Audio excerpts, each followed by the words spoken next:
From a doomed planet in a distant galaxy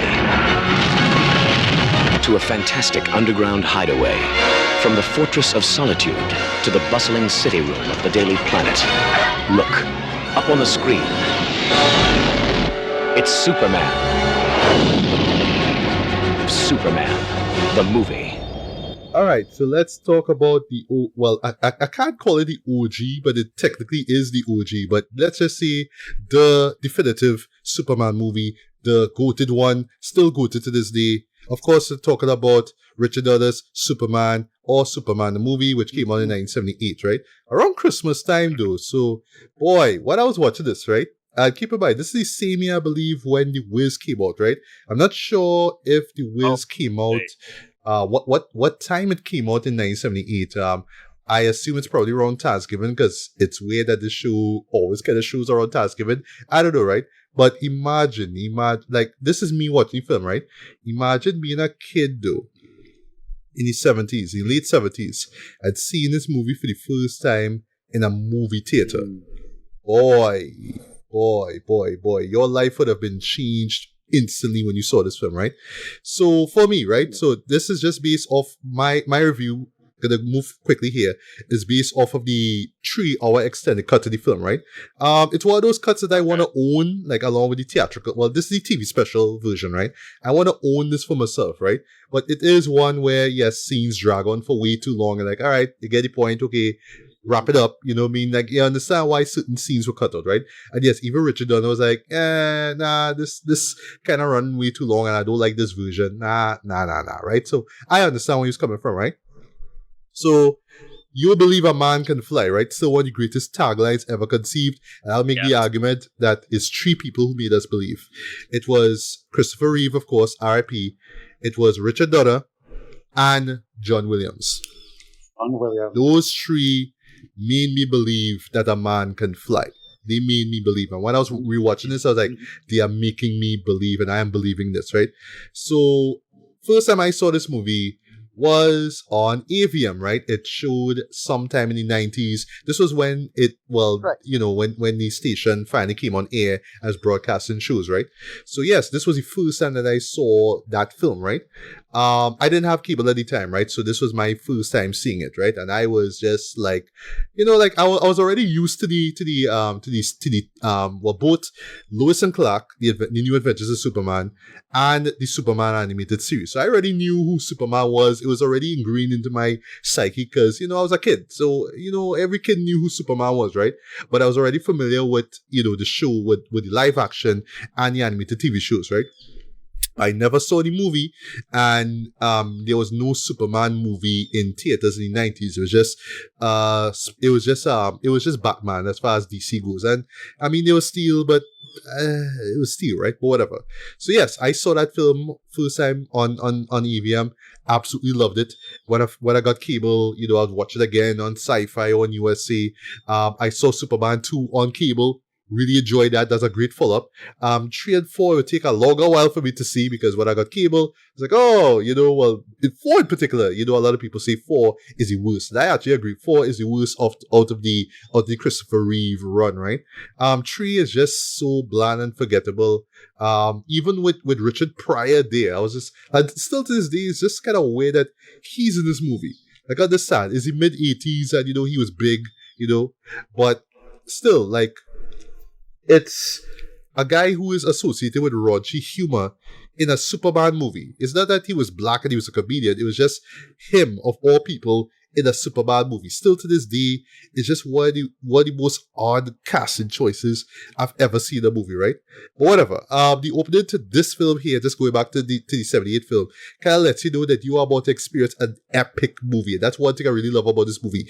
It feels epic. It holds on to that title, epic, and just runs with it from start to finish, right? You have an overture, basically highlighting the creation of Superman, right? So for me, when I saw this, it really did remind me of like the Cecil B. DeMille's 10 Commandments, the 56 version, right? Where, instead of just a guy walking in front of a movie theater stage, or theater stage, if you will, it's just, the theater screens sort of open up, the curtains open, I just hear this kid reading, the first couple pages of the Superman, the first Action Comics comic book actually, right? Believe it or not, right? Of course, you cannot talk about Superman without talking about that glorious, glorious theme song that was composed by John Williams, right? It is adventurous, it's exhilarating. I won't lie, hate it again. Man, tears came out. Because for me, it bursts with joy and hope, right? It's just so, it's so uncynical, right? In terms of what I'm hearing, right? It is every bit as truthful, every bit as joyous, every bit as hopeful as it was when it was first composed, right? So, as I take a little break, guys, yeah, agree to disagree. One of the greatest theme songs ever made. Like, ever made. Right. No, agree to disagree, guys. Yeah. Yeah. I'm gonna agree. Like, I think we all, yeah. There's a reason why when Gunn put out the first trailer for the new movie, we got that guitar cover of the original theme. Like, even it's untouchable. It's absolutely like one of John Williams' finest scores, and absolute, like, just kind of the build intention, the way it absolutely, like, the absolute crescendo of it, and the way like literally this almost sonic feeling of flying and soaring, and the idea that it like gets your emotions to kind of get into this frenzied pitch and then rush and then take off, like flawless. Flawless. You have to arch your back. You have to arch your back and sit up a little bit when that comes in. And that's the gold. That's the gold of it. Yeah, indeed, right? And by today's standards, just the mere fact that they got so much heavy hitters to work on this film is kind of amazing, though. Like, they got Robert Benton and Mario Puzo to co-write the script, though. I'm like, y'all co-wrote this, okay? Well, Robert Benton, for those who don't know, he won an Oscar for writing Bonnie and Clyde, and of course, Mario Puzo wrote the Godfather novel, right? So you got those two to co-write the script, though, along with two other guys, right? But yeah, that's kind of amazing, though, right? So there's a lot to cover, but I'll just run through them quickly, right? So in retrospect, it's really interesting that we get the stinger for the sequel in the opening moments of the movie, right? So this is where, of course... you pretty much shot both films at the same time. It's like one big film. It's like one and two, one big film. Yeah. But just to be a fact that they didn't wait to the end, but you understand chronologically why, right? With seeing General Zod and Ursa and Non being sentenced, to the Phantom Zone, and you see Jor-El, who is played by Marlon friggin' Brando, though. And this is like right before he jumps in the plane and goes to wherever it is, I think, not Vietnam itself, I think it's Cambodia, wherever it is, to do Apocalypse Now, still one of my top 10 favorite movies of all time, but yeah. It's Philippines, right? Yeah, the Philippines. Okay, Philippines. Okay, all right. Yeah. Yeah, but just to be a fact that Marlon Brando is dead, that was kind of amazing, though. And he gets top billing, though, even though he's in the film for like about... much like with Jack Nicholson in Batman. Yeah. He kind of like he negotiated a solid contract for it. He wanted to do some like weird shit for it. I forget why he wanted to do something involving a suitcase. Whatever, it was weird. Like he had like a bunch of terrible ideas. Right? He had a thought about the Kryptonians being green at one point in time. Right. Yeah, he did think about like what they would look like, and then you realize like he can't say Krypton, so he always talks about Krypton. Krypton. He keeps saying Krypton. But where's CC? I forget. Yeah, where are we going? I was gonna say, like, Marlon Brando as Jor-El, absolutely phenomenal. Gene Hackman as Lex Luthor. Oh yeah. Goated. Holy. Has there been a better on film? Has there been a better Lex Luthor? I don't think so. I don't know. I don't know any time of us recording this if Nicholas Hoult is gonna top what Gene Hackman did. I don't think he will, but we'll see. No, yeah, the only live action which I prefer over Hackman is Rosenbaum. All right, from Smallville, absolutely correct. Yeah, he's great. Right. So that's about it, but not in theaters. I thought the person was shaping up to be great, and he ended up being a massive disappointment, which was Kevin Spacey. Oh yeah. I thought he was terrible in that, so that didn't work for me. Yeah. But yeah, Yeah, go ahead. Yeah, but one truly impressive thing about this film, recapping this, right, is how it treats itself like an epic, right? It takes its time building the story and the character, right? So it's like if you're watching like Ben-Hur or the Ten Commandments, right? It doesn't just jump into the Metropolis stuff just like that, right? It requires you that you sit and you wait and you watch Clark grow and then eventually become Superman, right? So, it's taking its time. Well, in the first hour, well, in this cut that I'm talking about here, where, you see how Earth father, Jonathan's death really affects him when he discovers kryptonite for the first time, when he leaves his mom. That moment really hit me though, when he leaves his mother. Wow, that really got me in the feels, right? And of course, the creation of the Fortress of Solitude, right? So, if it was made in modern times, Warner Brothers execs were like, all right, show me all this in a half hour. Show me all this in a half hour. Don't tell me that it's going to take you 45 minutes or an hour before you even see Clark in the Superman outfit. No. People are sitting down for 2.5 hours, like I would assume the movie would have ran for. No. Let's cut to the chase, man. But I like that, Richard Donner was like, no, I need to treat this as an epic. I need to take my time and build this story, right? And I read up online because he was basing this off of, Joseph Campbell's, material, right? When it comes to how he articulates the growth of the hero, right? The hero archetype. It's like, yeah, that's how he did it, right? Also love how unapologetically psychedelic the Krypton and the Fortress of Solitude stuff is. It's very 70s sci-fi stuff. I was like, this works, right? Yeah, very. They made a bunch of like great calls. What's smart about this is that it moves from golden to silver age aesthetically. Like, right. Because the Krypton farm is something straight out of Norman Rockwell painting. Yes. And they have 70s psychedelic sci-fi. Then they play Metropolis like really straightforward, and there's a great like tracking shot that nobody's like talk about, and this is an amazing tracking shot, and something that's straight out of Robert Altman, right? Or something like All the President's Men or something like that.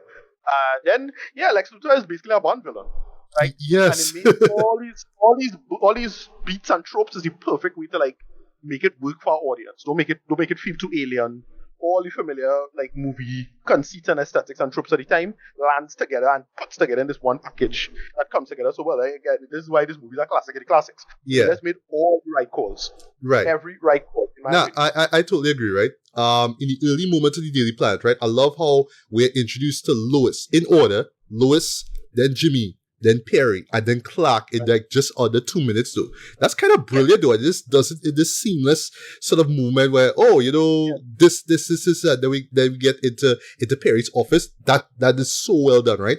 On the subject of Lois, right, I would make the argument that Margot Kidder is the blueprint for Lois Lane, right? She's resourceful, she's attractive, she's determined, she's bold. I love how, it's because we have like heavy hitters writing the script, right? They squeeze in some non-PG stuff into the dialogue. So Lois is talking about, doing an article on sex and orgies and drugs and making sense of senseless killings and all that kind of stuff. It's like, we don't care if kids watching, we're going to make things a little racy, whatever. I like that. And then she's slightly, she little slightly on the ditzy and little incompetent. She's a bad speller. Yeah, that's a nice little running gag.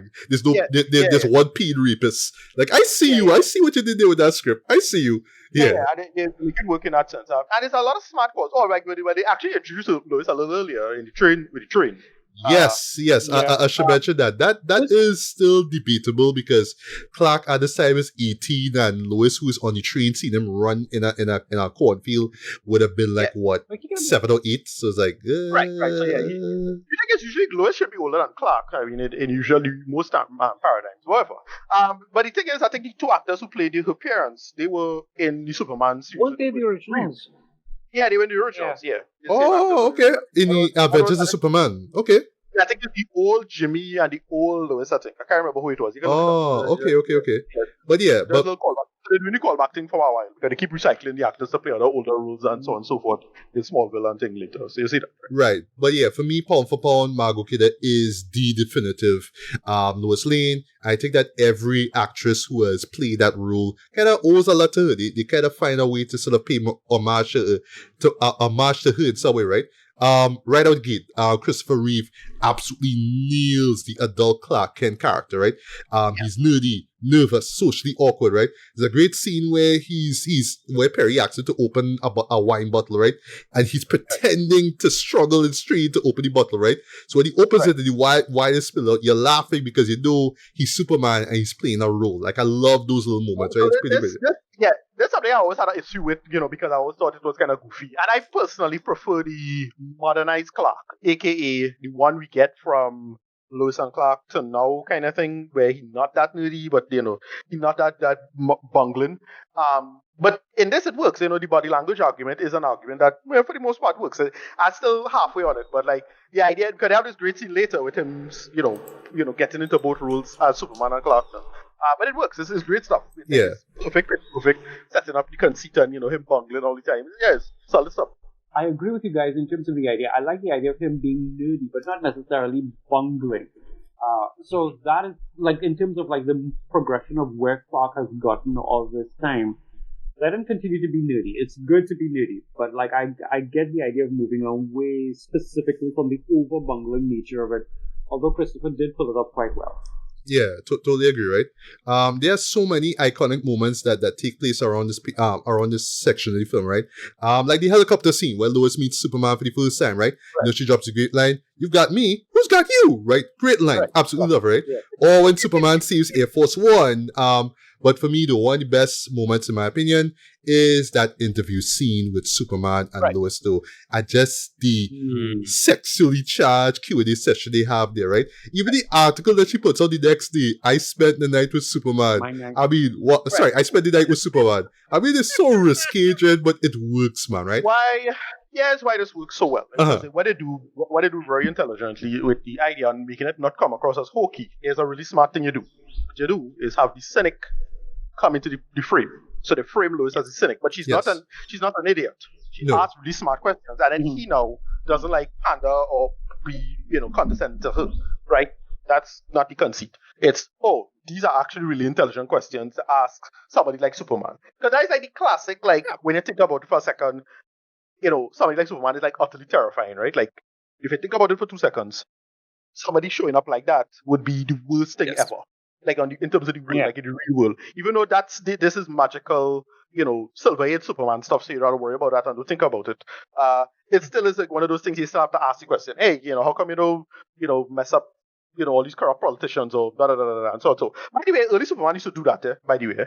Like early Superman used to just straight up just cut some gangsters. Just straight up just cut a gangster. Just find him and wash him. Hey, landlord, they ran too high. And just fuck up the band. Right? Domestic violence. Straight up. Right. Stuff like that. But like, they play with the conceit, and in this it really, really works. Like that's one of the tricks is like stuff, this hopeful stuff. Always frame your skeptic in the framing, but make it a workable skeptic, an intelligent skeptic. Right? Not too cynical, not too bitter. She is perfect, right? Perfect balance of being real, but also the accepting the hope part. Like they nailed it. One of the things I like about that particular thing there is it's also a good way to learn more about him, the exposition, without it feeling like exposition, like how some of the times it is now. So, like when he says to her, when she asks him, what color underwear am I wearing, and he stands up there looking, but he can't figure out what it is. Why? Because the plant holder that she has is made out of lead. Right there, you're able to get a little bit about. So that's why, and this is what it means, although that's what it means without it being like a whole feeling of exposition for the sake of exposition, kind of like how some of the movies are these days. Yeah, agreed. So of course this leads to a genuinely beautiful scene where Clark takes Lois on a flight, right? Not so much a ride, but a flight, right? The score for this from George Williams is just so airy and delicate and beautiful. And it was always interesting to me, even when I first saw it, right?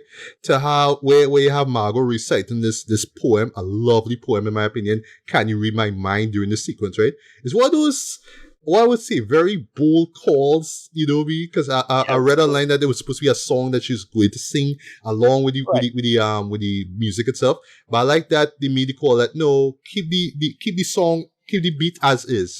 Keep the music as is, and just have her recite the poem, and still technically a song. You know what I mean? but it's a Yeah, brilliant moment. I kind of love it. Okay, so for me, I think this is easily the worst part of the movie. Oh, okay. If I can just mention one last thing, and I know you'll probably laugh at me for saying this, Ricardo, but I kind of got a little man tears here in the poem though, because it's just so beautiful. But I'm just watching the imagery, I'm like, boy, there's nothing cynical about this at all. But like, it's so pure, boy. Like you don't see stuff like this these days, man. And I just like lost it, even though it's kind of weird and cheesy, corny, and by modern standards, it just warmed my heart. But I was like, wow, wait, sure, why you doing this to me? But yeah, Ricardo, tell me how wrong I am, right? Yeah. No, I get that part, but like I just find it's the part that she talking and she just kind of back and forth about this and thing. And I felt the movie, if it was just reactions and music, it would have been fine. But the whole mental talking stuff don't work at all for me, in my humble opinion. Easily weakest part of the movie. There's another part that kind of clumsy too, lies about it. But otherwise, that's the only part of the movie that don't work for me personally. Okay. All right, so let's move in quickly, right? So, there's a magnificent scene that follows, right? And to me, it's one of the most understated moments in the film, right? Where you really see how much of a talent Reeve was, right? Because Clark as Clark Kent returns right after he takes on the flight, right? And, we early on, he wanted to take Lois out on a date, right? And he is about to reveal to her that he is Superman, right?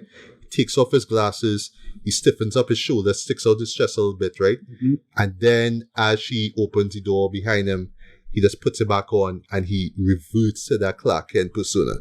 And he does this in one take, but I'm just watching this like, wow, boy. You are Superman, bro. You are Superman. That's why they cast you. Yeah. It's so brilliant, Jed. And it's one of those moments that we really think about, but it's one of those moments, right, where he's about to say, Lois, I have something to tell you. It's one of those moments, right? But yeah, right there, that one shot just tells you why Reeve was the perfect person to play that role, right? Because he goes through about three emotions. There's a measure of relief, there's a measure of anticipation, and then there's almost a bit of a fear of like, no, this is not the right time, this is not. And then he reverts to Clark. And then that is just gold for me as far as I'm concerned. Yeah. So let's get to the climax of the film, well, one time, right? Quickly, right? So I'm going to talk about spectacle or the lack thereof with the next film, right? But yeah, when it comes to spectacle, though, this third act is amazing, though. Like, a lot of money was spent with this whole San Andreas earthquake sequence, right? This California earthquake sequence, right? There's a moment where you see the friggin' Hollywood sign topple over. I'm like, wow, boy. In 78, we doing this, though. Jesus Christ, right? But I love that thematically it's supposed to resemble the fall of Krypton that we saw in the first act, right? But in that case where there was no Superman to save the Kryptonians, now it's up to Clark to, do his thing, right? And this is where you get to see Superman in God tier mode, right? The man literally realigns the San Andreas fault, like he goes into the magma core of the earth, whatever you want to call it, and lifts the earth back up and pretty much like closes back up the fault itself. That's kind of amazing, right? But best moment in this film for me, first time I saw it, my jaw dropped, my life was changed forever. I was like, that is the moment. That is where I became a believer of Superman, right? It still gives me chills. Talking about it now, it gives me chills, right? So there's Superman moments, right? Especially cartoons. Like, I would say one moment that kind of rivals this is in the series finale of Justice League Unlimited. Ricardo or Tracy, you'll know what I'm talking about, where Superman lets loose and beats the shit out of Lex with the suit. Yeah, like that rivals this moment. That moment was like, all right, yeah, I love that moment there, but it can't top this, right? So yes, of course, this is where Lois dies and Clark flies into space literally and reverses time by spinning around the earth counterclockwise and then clockwise. Still to this day, I will say this is the greatest thing I have ever seen Superman do. I mean, I'm not a Superman nerd, so I don't know all the great things that he did in the comics, you know what I mean? But that moment was what made me a believer. That was when I was like, this show is for me. This show is going to be up there as one of the greatest that was ever made. I said this as a kid. And still to this day, boy, him reversing time is quoted, in my opinion, right? Agree to disagree, right? I love how emotionally driven it is, right? Because you could tell this is because he couldn't save Jonathan Kent. He couldn't save him from dying. So it's like, Yeah. this is my opportunity to at least reverse that, right? But then it goes against what jor-el said, where, you're not supposed to interfere, in human affairs, right? Okay. And he does that. He literally does that, right? On a side note, I love like when Lois kind of, when her life is saved, right? Because life is, because time is reversed now. She says, the problem with Men of Steel, there's never one around when you need one, right? So not only does she coin the phrase Superman, she also coined the phrase Man of Steel. Like, all right, sure, it's like, whatever, it's the 70s, whatever, moving on, right? But yeah, as I wrap things up, right? So for me, this movie still remains one of the greatest superhero films ever made. And just thinking about when it came out, right? This came out a year after Star Wars, right? So it's like, oh, sci-fi movies make a ton of cash, right? And just the mere fact that this was, I think, the most expensive film made at the time, I can't even begin to imagine how much money that's Warner Brothers made after, from this movie, boy. Like, just the money that you see on screen, though. I know that they made that amount, well, made back the money basically probably tenfold after this movie came out, right? But yeah, it is still one of the greatest superhero films of all time. I would say one of the best sci-fi films ever made. One of the best blockbusters for sure, right? And of course, it made a star out of Christopher Reeve. It made a star out of Margot. And how could I forget, the great Gene Hackman, though, who you could tell was having an absolute blast as Lex Luthor, though. I mean, he's an asshole. He's a smart ass, right? But I love that, even though in this incarnation, right, it's the whole James Bond thing, he wants to destroy, California so he could build his own land, right? He want to build, states and call it Luthor, right? There's a great joke where his goofy assistant Otis, call it Otisburg, and there's that back and forth, Otisburg. It's funny to me, right? So yes, he is a silly villain, right? But he is still ruthless though. That's the mindset of, yeah, I just want to build my own property, Dread, but I don't care if like millions of people are gonna die. I don't really care, right? Whoever is casualties, whatever. It's about my benefit, right? Still makes him, the Lex Luthor that we love or hate or loathe, right? He is still the Lex Luthor there, even though he's in this, family-friendly, movie, right? But yeah, hands down, Gene Hackman, R.I.P., still one of the best, one of the best, actors to play Lex Luthor, right? And again, like I said before, I'm curious to see what Nicholas Hoult brings to the table. I know he's not going to be dropping jokes and one-liners, but I know he's going to bring something to the table that I hope will rival what, Gene Hackman did, right?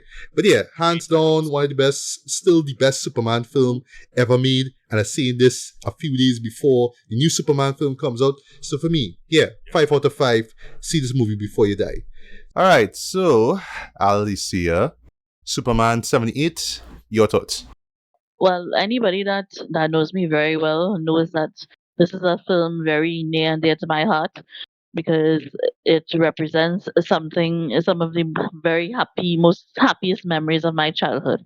And as a matter of fact, the 1978 Superman is the first feature-length film that I could remember seeing at the age of either like 3 or 4 years old, and actually remembering flashes and how I felt in the moment and so on. And there's not a lot of memories. I have bad memories in terms of like not being able to remember things now, but yet these stuck with me like core memories, and the feelings in the moment, and for me still Christopher Reeve to me is the most iconic on-screen Superman, hands down. There's no other argument there for me. And the film itself it always filled me with such nostalgia every time I rewatched it. And I can't tell you how many times I've rewatched that film over the years, growing up, even up to now. And the the nostalgia and the magic and the exhilaration that you feel. And surprisingly enough, Matthew, to me, I find that the flight scenes still hold up very well despite the passage of time. I don't know if you feel the same way, but it doesn't feel cheesy or anything like that. And And despite all the advancements in technology and so on, it's still that iconic flight scene between Lois and Superman, that first flight scene, still looks almost perfect in my mind's eye. And the way that Christopher Reeves is, I think he's the only actor that is able to actually balance the two personas perfectly, the Clark Kent persona and the Superman persona. I don't know if it was the director that told him to do it like this, or if this was just the way that he wanted to portray the character. But he portrayed the Clark Kent persona as this nerdy person, and his voice would actually change, and he would talk very nasal, and he wouldn't walk straight. He would walk kind of hunched, to disguise his height and so on. Because I mean the old age argument that people have is, how come nobody could see that that is the same person when the disguise is just a glasses? It's just a matter of like taking our glasses off and putting it on and so on. But I saw an article, funny enough, the other day that said the argument for that is that the crystals in the glasses are Kryptonian crystals, and that they hypnotize people into seeing something else. I don't know. Ugh, really? Yeah, I don't know if that's true. I don't know if you've seen that anywhere in the comics. I don't know. It sounds very weird to me. I'm actually not familiar with that at all, and it sounds very stupid, but it could be actually from the Right? comic books, for all we know.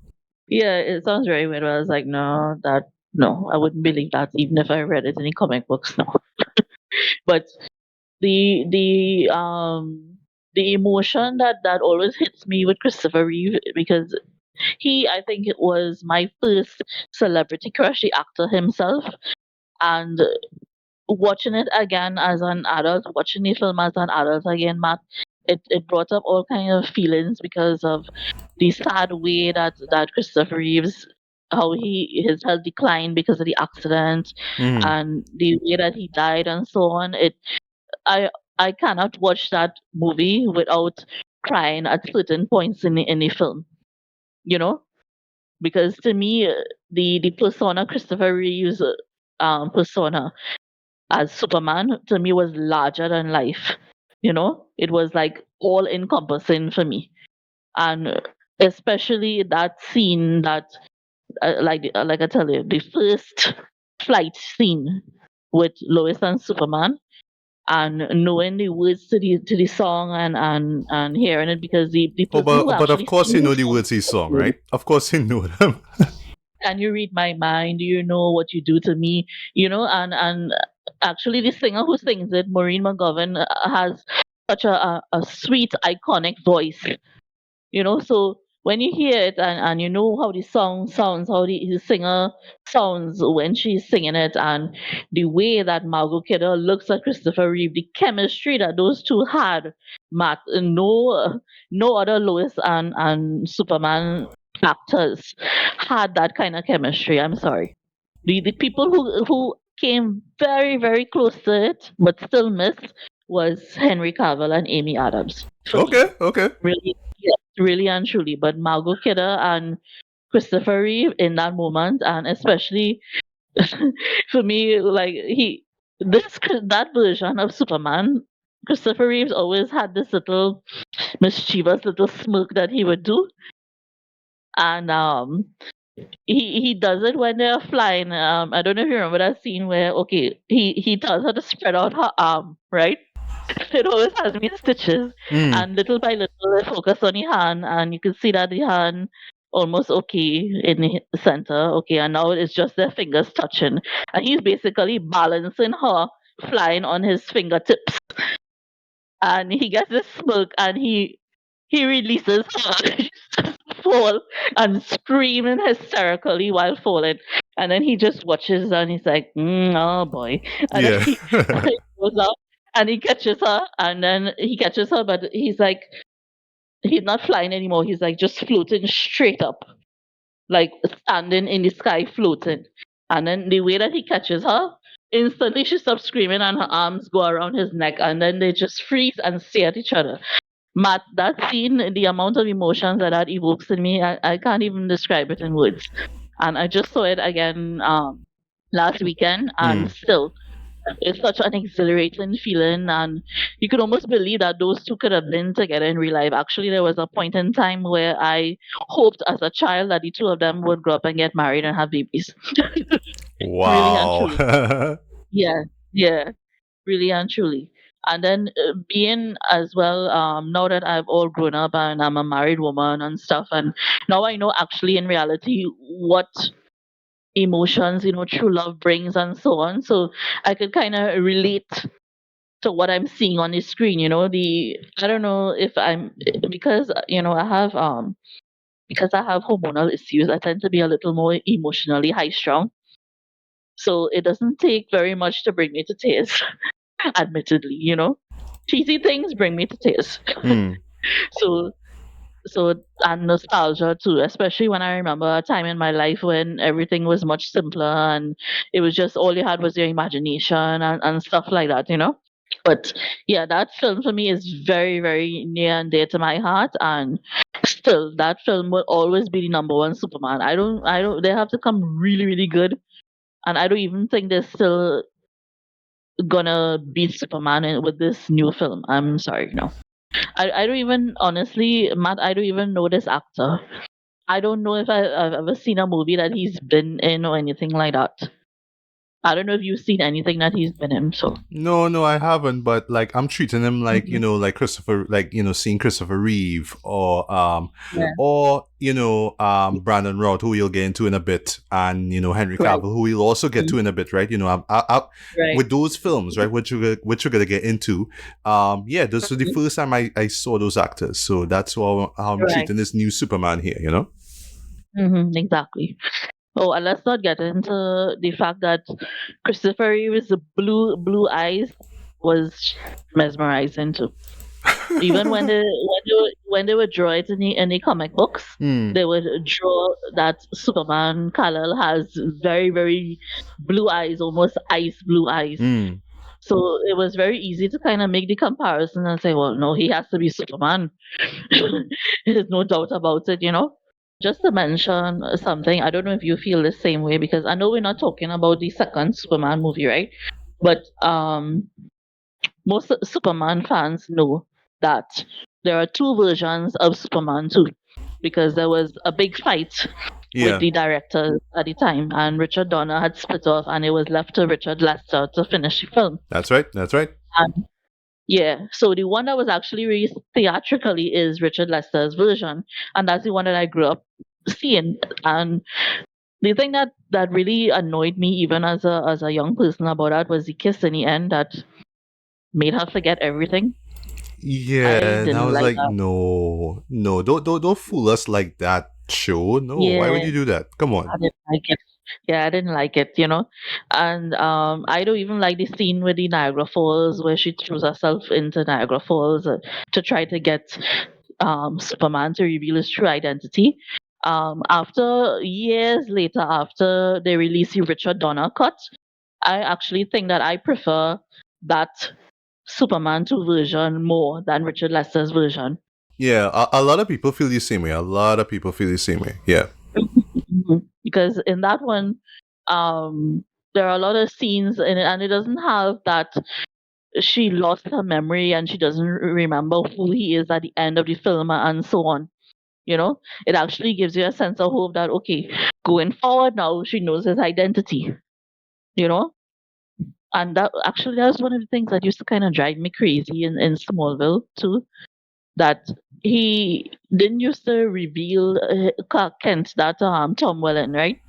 He didn't used to reveal his identity, and then when he revealed his identity to the love of his life at the time, who was Lana, bad things would happen for no reason. Yeah. And I Mm-hmm. kind of, yeah, I kind of got frustrated with that thing about Clark having somebody that he loves, whether it's Lois or Lana, whoever, and the writers would always write them in such a way where he cannot reveal his who he is, his identity to the one that he loves. I don't know. That I never like that storyline. I like the storylines where she knows one time. After a little while, of course, but going forward, that she knows that Clark Kent is Superman and that they are the love of each other's lives and there are no secrets and so on like that. But to wrap things up in Superman 1978, um, I almost give it a perfect score. So 4.75 out of 5 for me for that one. Yeah, Ricardo, thoughts on 78 Richard Donner's Superman? Yeah. This movie for me is a classic of classics. It really is the template. We don't think any other. This is almost virtually every Superman borrows or leverages off of this in some way, and it kind of has to, right? Yeah. As I say, the ending is. I think the ending, the whole time travel thing is very goofy. Like, does he reverse time where he goes back in time? It doesn't really matter. But it does move into the conceit of every opening Superman movie has to do a quote unquote miracle. Right, he has to do a thing that even seems outside the framework of even his power set. And this is one of those things that does that. Like, I don't know what to write otherwise. Have him do something like a reverse time or whatever it is, but it's fine. And it totally works in the conceit. He can only do it in a point of emotion. They have the whole clash with him in seeing Jor-el and Jonathan Kent in the clouds. That is a great beat as well. And yeah, this is just a movie that I think really works. As I say, classic of classics. It is the thing. It is really that good, and it still holds up after all these years. Classic score, classic beats, classic music. As just my quick thoughts on the sequels. Second film I like a lot. Not as good as the first, but still pretty good. Yeah. Well, mostly the Donner cut is a little better than the Lester cut, but the Lester cut is not like the worst thing ever. It's just people just get up in arms about whether or not Zod died or not. In the Donner cut, he doesn't die. In the Lester cut, he presumably dies. Superman 3 doesn't work. It's kind of a mess. It's very silly very silly sci-fi stuff. But again, it's more in the vein of like just watching a Golden Age storyline, as it is. 4 is a really bad movie, but it's one of those classic cases of probably the poster child of what you call good idea, bad execution. Because the core idea of it is great. That core idea of, if Superman is alive, he would like have to do something about all this mess that humans make it. And how would he interfere or not and get into that? And yeah, the idea of nuclear disarmament makes perfect sense as a conceit. It was one of the best conceits I have, especially when the film came out, right? I think that came out, 88, I think? So that was like the perfect... Yeah, that was the perfect time for that. And it is a shame that... I know Paul Dini did a comic that was like a kind of fixed version of Superman 4. Especially when it comes to nuclear armament conceit. But yeah, I would love to see again a better version of that written. You basically get into the idea of the core problem with Superman. What would he do? Would he interfere with governments? Would he interfere with so on? So all this unfairness that happened in the world. How he would go back and forth. What will happen? It's a real damn shame, and well, we're going to get to this later, but it's a damn shame that a certain someone could have handled that, because I felt that they could have done that, in that film, but they kind of effed up so ever. Yeah, great film. Yeah, well, before you get to rating, right? Well, I already know what your rating is. I mean, it's the rating, right? 5, right? You haven't said anything about the man Reeve, like in this movie, right? And Kid as well too. As I say, he is the template. He himself is the template. Not just the film, but he like how it looks. The body type. When you think of Superman, when he looks like, how he stands, how he operates, how he speaks. The cowlick. You can't go wrong with none of that, right? He just him again. We do the body language argument in terms of like who would be fooled by Superman or not. Like, a lot of people get into the argument about whether or not the glasses thing is he disguised, and people get into dumb sci-fi answers. Oh, well, it's a Kryptonian special glasses that hypnotize you. No. Just the body language argument is fine. Again, I get why some people might not be convinced. I for years I was never convinced. But my problem was Lois should know, but other people won't know, because like if you see random people in the street, statistically you won't see it, and then most people don't really see Superman to speak of when you think about it. But that's the just the sheer idea of you not getting it, or making sense of it and not making that connection. I can kind of understand that, especially somebody as ego-driven as Luthor. I kind of get that, maybe. But they have all kind of other answers and ways to get around it, as it is. I am in the camp that just like, the body language argument, it's fine. Like, it's mostly fine, it works for the most part. Not super convinced, but it's fine. And Reeves nails it. Like, you can totally understand and see. Because, like, you have some people with somebody make a joke about Zooey Deschanel. In the real world, you see this picture in a TV show, and then a picture and actress totally different. So it's like, all right, so that could work. And then you might not recognize them in real life. So I think Henry Cavill himself had this problem at one point. Like, oh shit, they don't recognize him. You know, but I mean one way or the other. But it is convincing enough, I think, to tell the story, and it's fine enough. But Right. yeah, but One more thing. One more thing. In addition to Reeve, right? What about Margot Kidder and Gene Hackman in their roles? That's quick thoughts. No, yeah. But like I mentioned, like just Kidder being the perfect picture of being the mix of cynic and hope and that kind of stuff, right? Yes. And she really works as that working conceit. Hackman is just a Bond villain. Like again, Hackman is not my favorite take on it. I like personally, I'm in the camp that likes the tech guy in the 80s, but also really genuinely smart. So like, what if Elon Musk was who he said he was, right? That kind of thing, right? Is he talking Tony Stark he has to be kind of thing. And in my humble opinion, my favorite Luthor is still to this day the animated series Luthor, right? The DCAU Luthor, right? Same here too. Same here too. To me, that is who Lex Luthor is. You know, a tech guy, right? Not real estate and beachfront. No. But the idea of him just running a corporation and running a planetary corporation but the reason he did it is because he's a really smart dude.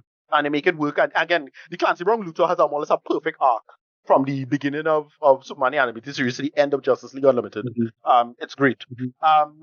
Michael Rosenbaum is my favorite live action. And the others do okay job as it is. But why we get the perfect answer for Superman is just the opposite. He's just a craven weirdo. He's a Bond villain. He's just selfish and they make it work. That's from just a pure conceit. It really works, him just being terrible to Tessmacher and so on and so forth. Yeah, it's just that they make it work, in that sense. And yeah, it's just a perfect synopsis of and conceit of what Superman's supposed to be. Because the thing is with Superman is that he was already a well-established figure at this point. So you had to pull it off and get the thing. Another thing is that because Christopher Reeve had the skill as a pilot, I think, he really nailed the whole what it would look like if somebody could fly. That is why it works so well. Because he's not only a great, well-established actor, he wanted to do other projects, and we know the whole issue that. Yes, I forget the name of the movie, but it's that great movie with Morgan Freeman. Yes, I know the one. Oh goodness, it's mine right now. But because you have his other roles where he's great in it. But yeah, as Superman, it's truly iconic, truly iconic. I absolutely love this movie. 10 out of 10. It really is that movie. As I said, the only smaller nitpicky change I'll change is that I'll change the whole Lois flight sequence. I'll just have it be her just reacting on the music. And then I don't know what I'll do, but I had a couple of different ideas for what I would do with the time travel thing. The time travel thing is real silly, but like it's fine. Like whatever, it fits with the material and it's fine. I love this movie. Absolutely love this movie. You can watch it every time. Back in the early days when Flintstones vitamins was in my stomach, right? I know you talk about. Mm-hmm. I loved it since then. Like I remember seeing it again on AVM like you. Saw it since then and just fell in love with it. Every time it comes on, I have no problem saying I'm gonna watch it. Fantastic movie. Right, and if I could just say one thing about that time travel sequence, I feel like that was the moment in the script that when, the studio execs read it, is like, yep, let's make this film. This is the moment that people are gonna lose their minds for seeing that, right? So yeah, like I said, when I saw it for the first time, I lost my mind. Like that was just incredible, right? But anyway, before we get to the official holder of the Superman DVD. Tracy, your thoughts on 78 Superman? Just a few random things here. One, there's a joke in Justice League Doom, a statement in Justice League Doom where Vandal is bringing the sun's rays to destroy 2/3 of the Earth, and Clark says to everybody, what if I just move the planet out of the way of the beam? And Bruce says to him, if I had a week, I couldn't tell you all the reasons why that is wrong. That's a good one. That's right. That's the kind of thing. But for me, in terms of how he operates there, Clark has always been modern Messiah. Whether you are going down the Jewish route of him being messianic Moses, or if you're going into the Judeo-Christianic route of him being a literal Messiah in modern times. I always loved the idea of his father in the clouds telling him what you must and must not do. His father's, for that matter, him looking around and trying to figure out what to do and then deciding to do it. Full confession. I know that logically it wasn't possible, but at the same point in time, the idea of him spinning the earth back was one of those things that it was just I'm sure that could be done somehow. Maybe we get the right tech. I don't know. That's kind of. I guess interpret him as him going back in time. I mean, for whatever it is still time travel. It's just that, him reversing the whole flow of the earth is just... Listen, this is not total golden age thing, yeah? Because we have seen so many examples. Yes. We're going to go back in the golden age. It's some real ridiculous shit he was doing.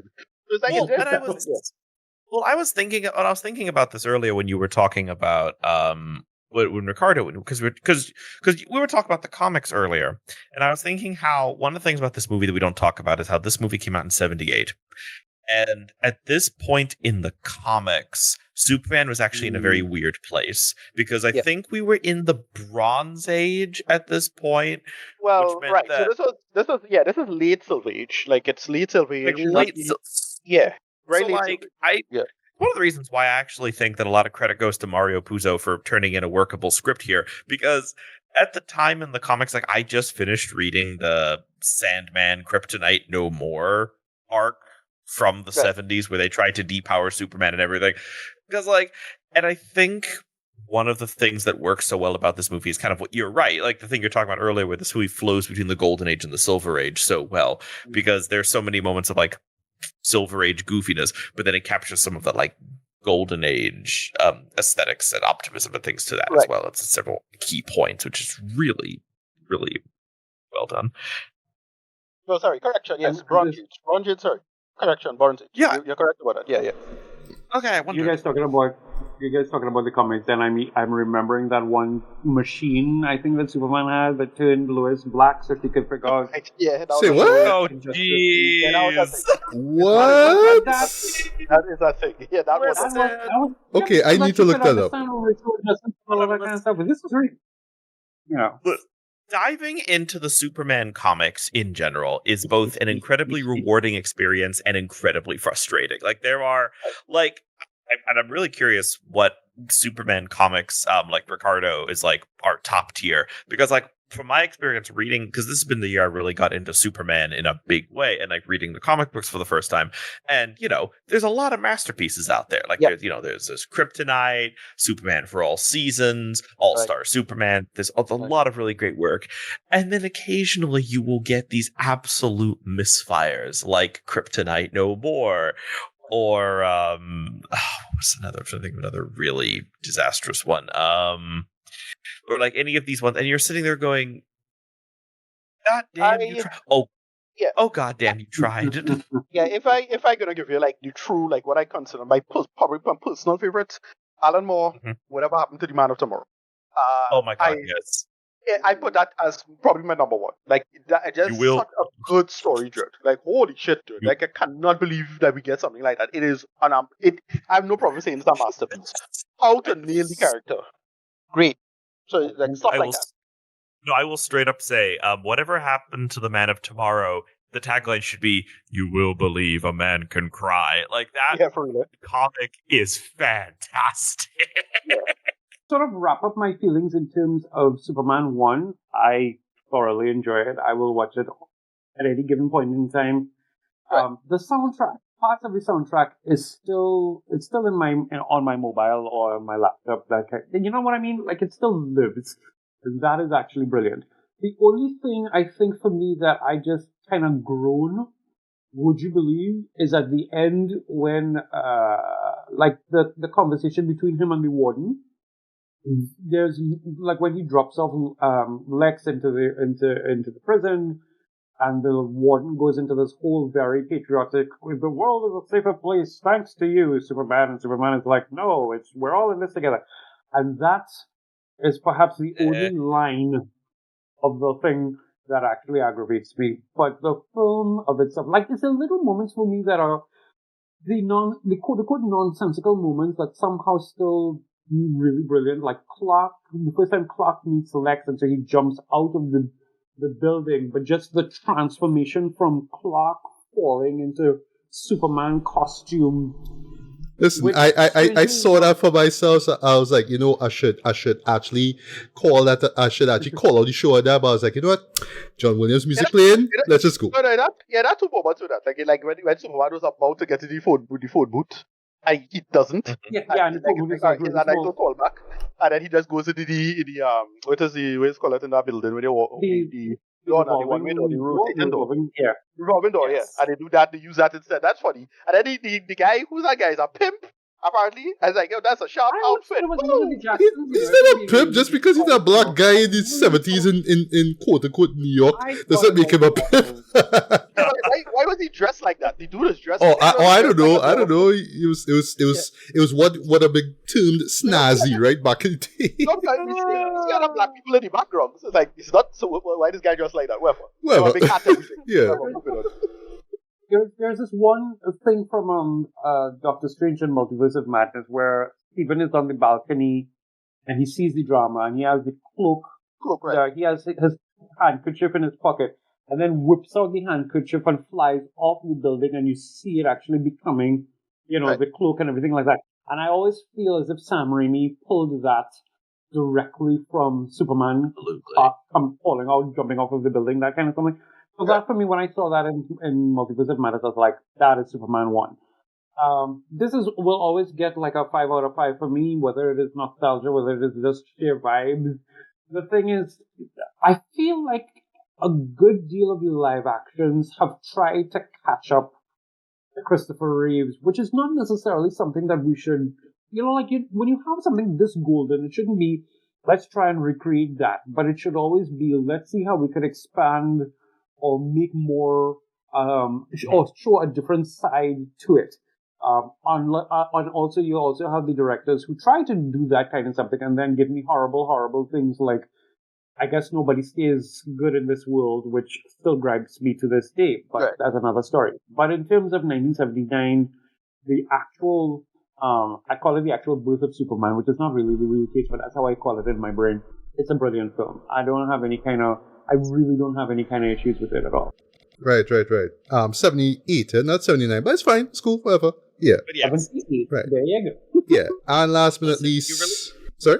I was about to say, if you release a movie at Christmas, it's also basically a next year movie as well. Like, if you release your movie Christmas 78, it's also a 79 movie. Like, let's be real. Yeah, true. You're right. But yeah, last but not least, CC Superman, the movie. So, okay, let me put it this way. Ever since I saw the Richard Donner Superman movies, I have been chasing the high of the Richard Donner Superman movies. This is why I eventually went to the comics. This is why I actually have a box set of Superman the Animated Series. I haven't seen it yet, and I'm excited to get into that kind of later this year. But, oh man, remember when translating a comic book property was treated like, well, let's turn this into a real film rather than simple IP management? Oh yeah, those what it is. Peppertron remembers.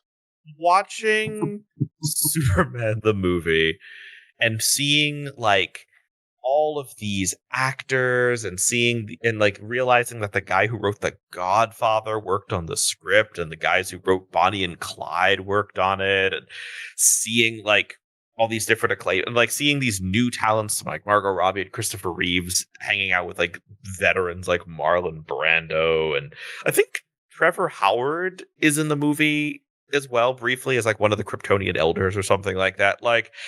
It's the late 70s was this absolutely beautiful transitional, the whole new Hollywood era was this beautiful transitional movement between the classic studio era of Hollywood and the corporatization of Hollywood as Reagan deregulated America and the companies swooped in and the big business conglomerates swooped in to buy up Hollywood, and American cinema was never the same again. Superman sits exactly at the crossroads of that. Right. And so it gets to benefit from the later era's emphasis on spectacle and special effects. And again, you point out this is a movie that came out right the year after Star Wars. So we are watching the blockbuster being born while we watch the first Superman. And so but it's still connected to that old golden age of Hollywood. It's still connected to this idea, all right, if we're going to sell this story, we have to sell it as a drama. We have to really convince people that there are dramas and allegory and really compelling, a lot of stuff like that's really compelling and sweeping and epic and exciting. in addition to rather than just being exciting in like a spectacle driven type of way. Like it's a movie that really wants to have a dramatic core to it, and it succeeds at that so well. It's very much the only thing better than Superman honestly is Superman 2, but which version of Superman 2? I mean, I'm not the biggest fan of the Lester version. So obviously that's kind of the Donner film for me, which I think ekes out this film. This film is complicated because I honestly think it works at its best as essentially one really long film with Superman 2, but that's my hot take. But like specifically the Donner cut of Superman 2, but like as its own standalone work, it is such a magnificent work. And I think that magnificent is really the only way I can describe it. Like it succeeds so well in so much that what it is achieving, what it is striving to do, I should say. And you can kind of, and just putting all that aside, like all of its work as a piece of cinema and like the fact that it's so brilliantly actor driven and you see like a lot of brilliant performers give some of their best performances. Superman, and we'll get into this with the films that come later, Superman has never been brought to the screen with the same level of care and craftsmanship that you see in the first Superman, like this Superman movie, and then Richard Donner's cut of Superman 2. Even within the Christopher Reeve series, immediately that you can tell the studio is starting to lose confidence in this character. That's why they bring in Richard Pryor to kind of make it maybe trendy, hip with the kids or whatever.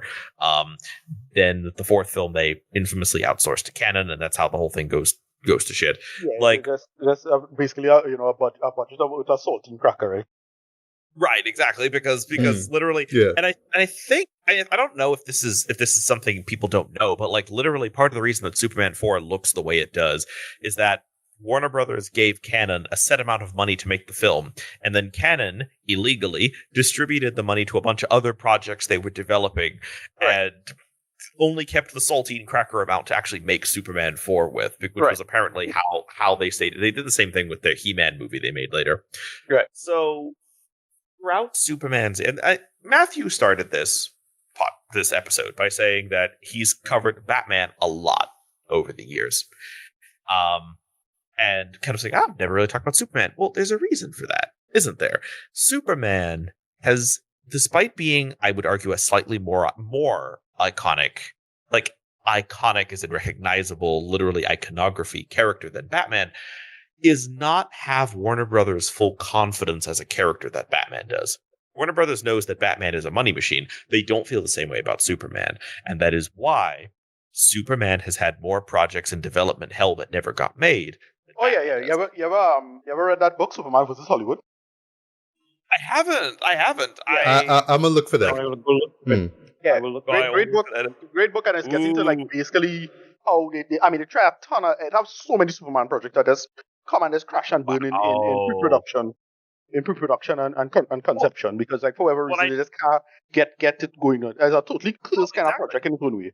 Well, that's what I was saying about like this movie feels so miraculous to watch it now in 2025 because it feels so carefully constructed. There's so much love, there's so much affection for this character, and there's so much genuine attention to detail and craftsmanship that goes into this movie. And like you genuinely feel like everyone involved has like appreciates this character and wants to bring it to the screen and like translate it. And I miss that. This is why I eventually got so frustrated with film that I have, been reading the comics, I've been trying to get into the TV shows, because that is the kind of what I've been chasing. Like I like Superman when he is presented by people that genuinely have care and affection for Superman. So obviously this film is a masterpiece. This film is a 10 out of 10, a 5 out of 5, and A+.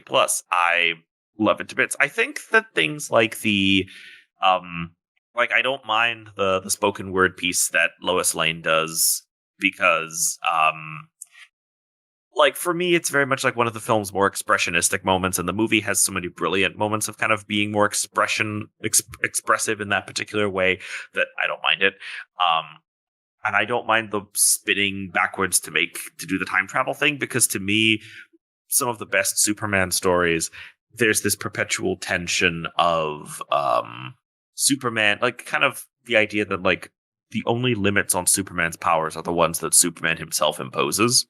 And this idea of I could do the godlike powers thing, but I don't want like what would that mean for all the people? And so you get these fascinating moments where Superman like breaks his own rules and goes a little bit too far and does something a little bit too miraculous and spectacular. And I find some of those moments in the comics, in the movies, really compelling and interesting.